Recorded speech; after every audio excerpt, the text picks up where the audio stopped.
But Honorable Speaker, I want to take a different trajectory because we have been through this since the advent of the bicameral parliament after the 2010 constitution in 2013. And fortunately, myself and Honorable Junet were in that first parliament of the bicameral parliament post the 2010 constitution. Honorable Speaker, this is an issue that every house, every parliament since the 11th parliament has had to deal with. But I must congratulate you, Honorable Speaker, and the current Speaker of the Senate, because at least in this 13th parliament, you have endeavored to make sure that there isn't too much friction between the two houses. But clearly, there are forces still within the institution of parliament that do not want peace. The Honorable Junet is saying there are dark forces, and there must be very dark forces, Honorable Speaker, that do not want peace. Honorable Speaker, there is a thing that circulates on social media where someone says, I don't want peace.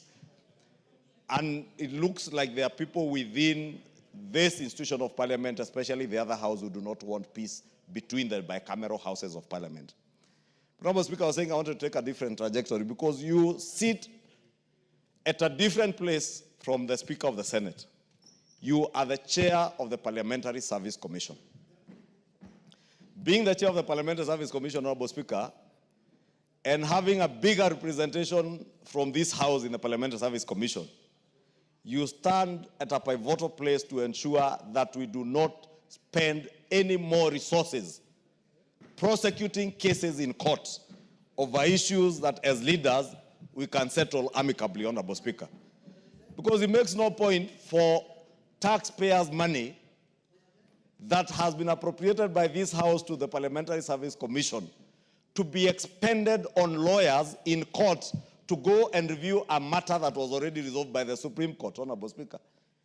If there is no greater wastage of public resources, I do not know what we would call this, Honorable Speaker. And I want to call on you, Honorable Speaker, as the chair of the Parliamentary Service Commission, to call to order the accounting officer in the Senate, Honorable Speaker, to ensure that no public resources are expended. If senators want a review of that judgment by the Supreme Court, let them contribute from their salaries, Honorable Speaker.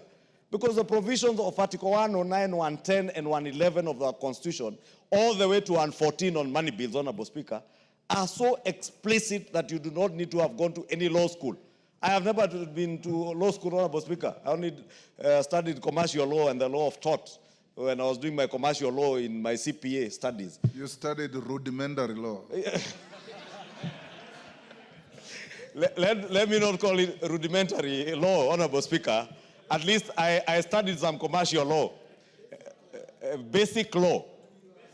And yeah, the basic elements of law, Honorable Speaker, you do not need to be a lawyer to be able to interpret Article 109, 110, 111, and 114 of our Constitution. How many bills have we returned, Honorable Speaker, from this house because they have come with a money bill effect, contrary to the provisions of Article 109 and 114 of our Constitution? Therefore, Honorable Speaker, I want to agree with the minority leader. As much as we are waiting for your communication on that matter, please, as the chair of the Parliamentary Service Commission, move the Parliamentary Service Commission to embargo any expenditure on matters to do with court cases between the Senate and the National Assembly. If that is not possible, Honorable Speaker, from your position as chair of the Parliamentary Service Commission, we would stand guided because we appropriate money to the Commission. We can do what we need to do at budget making process, even as we go to the supplementary budget, to make sure that we do not appropriate resources to be spent in court on lawyers, Honorable Speaker, over things that we can resolve here. Thank you, Honorable Speaker. Robert, I don't want to escalate this. I want it. Okay, I'll give you 1 minute.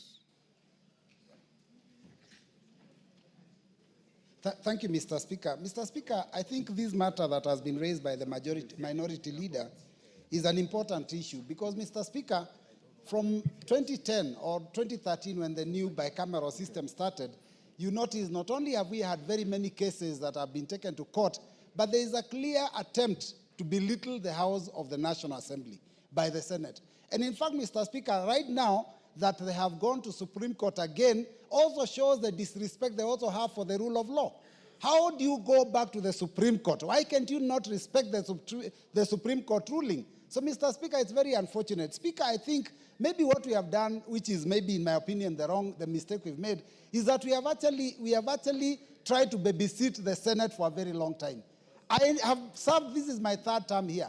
But one of the problems we've always had is that almost every bill that you pass, they want to go and make changes to it. So, Mr. Speaker, I think it's important that we make these, you stand your ground and make sure that we do not baby them anymore. I think the support you give them, like every time they come to the Parliamentary Service Commission, they need support from you. You've given them the support. They needed to go out there and be able to go around their counties. You've given them the support to be able to go around. I think, Mr. Speaker, if we allow them to continue, the next thing they will tell us is that they want now a Parliamentary Service Commission for themselves. Mr. Speaker, put your foot down. Let us ensure that we treat them as equals to the National Assembly, not as superior to us. Thank you, Mr. Speaker.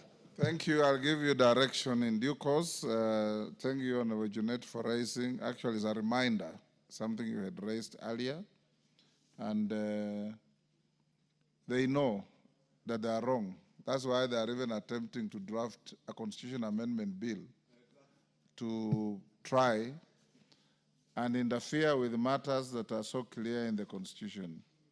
I can assure you they'll get nowhere. I'll give you direction. You could call it dead on arrival. Allow me to acknowledge Fra Junior School from Kipkelion East, Kericho. I welcome them to the House of Parliament and let them feel at home. Wangari?